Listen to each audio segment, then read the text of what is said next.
So this was on the same page. I just thought this was hilarious, unless it was you. So in Germany, if you'd like, you can sponsor anything these days. In Germany, you can sponsor a weather front. So much like we name our hurricanes or big storms here, in Germany, you can sponsor an upcoming weather front. So does that make sense? Sure. So if a storm's coming in, it can be called. A storm is brewing over here, Exxon. and so you can name it. That would not be a good one either. So they this little storm was brewing, I guess, just a couple weeks ago, and in Germany, so BMW decided they would name it the Cooper. Okay, so we'll name this the Cooper Front. So BMW paid a whopping $394 to name the storm coming through the Cooper Front. So we're talking. So on the weather, you're listening to the radio, and someone says, "Hey, the Cooper Front is coming in at 3 just like o'clock." They would say Hurricane Katrina is brewing out here. We name this. They give names to all the hurricanes in advance. Well, here you can buy it. So BMW bought this one called the Cooper, and they named it the Cooper Front. Well, now it turns out this little storm has been the worst ice storm they've had, and 250 people have died from the Cooper Front. So every time that this storm is referenced, they reference the Cooper Front has killed another 3 people in Ukraine this week from ice. And so, nice. So you have to be careful. I mean, talk about wanting your $394 back. I think there's a new definition for unintended consequences. Yeah, and then they bought 2 of them. The next one's called the Mini Front. So we'll see how many catastrophes come from the Mini Front. So there, be careful if you're going to name a storm after yourself. Not good use of marketing dollars. No, right I just had the thought of the Pergenic Front, and all of a sudden I started to throw up in my mouth. So anyway, if you want to do that, okay, we are getting some calls. Did we get a quiz winner yet? I don't know. This says Jerry. Is that Jerry? Did Jerry got the answer right? So here was the quiz question we gave out was, what's the average number of monthly calls a payphone needs to be profitable? The answer is 100.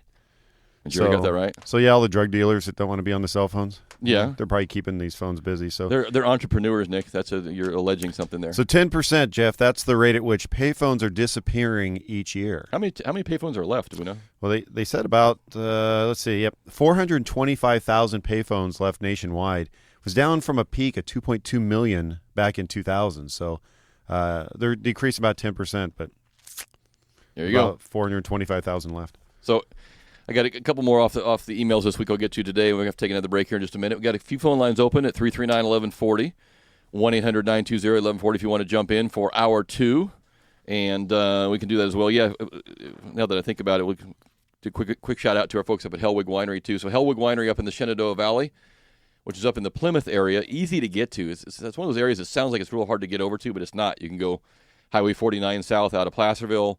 I usually go out either South Sunrise out and on up. Is it 160? I can't remember now. I'm on my motorcycle. I'm not paying attention.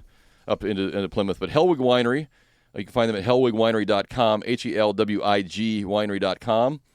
Just a phenomenal place. They have some great tasting wines. If you're not a wine drinker, that's okay. Go up and check it out. They've got big covered patio out there. You can just go up for a nice day and hang out there and bring your lunch if you'd like.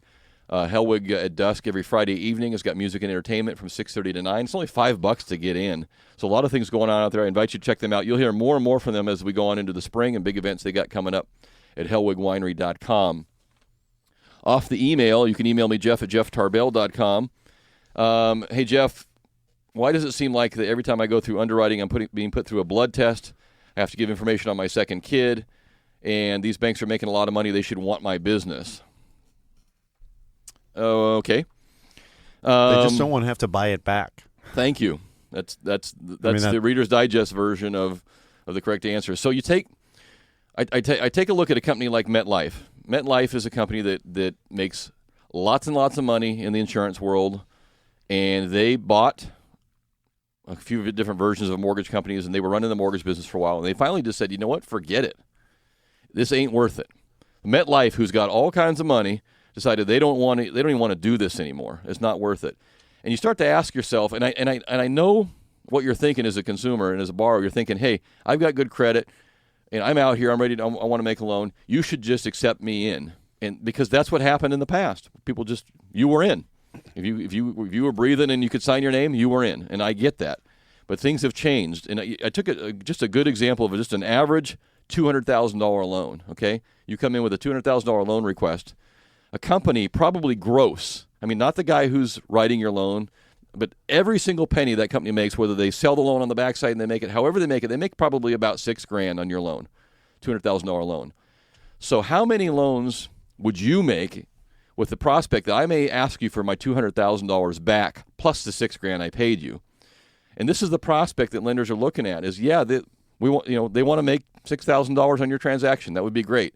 But if they screw up, and it could be the most minor of errors, they may have to write a check back for $206,000 to pay the lender back that bought the loan from them. And that happens. It happens all the time. It happens for the most obnoxious or menial reasons you could possibly imagine. So they're afraid. And let's put it this way. If the lenders don't act that way, they're going to be gone. And if they're gone, there's going to be nobody for you to get a loan from. So some of it is self-protection, and some of it is mandated on them, and some of it is just good business sense. I've got to ask you guys for all this stuff. I mean, it's annoying, it's burdensome, some of it's ridiculous, some of it's asked for twice, some of it's lost. But if it's not done right, the penalty for error is so egregious that you just, the term you measure twice and cut once. Of course, I always cut twice and went out and bought more wood.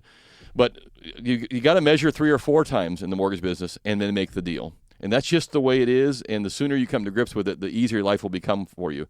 And generally, it's the person who's a repeat buyer or a repeat refinancer who's the most irritated, not the one who comes in the door for the first time. So, well, and you had that whole group that was from 2003 to 2006 that, like you said, you could just sign stated incomes, no doc, all these loans.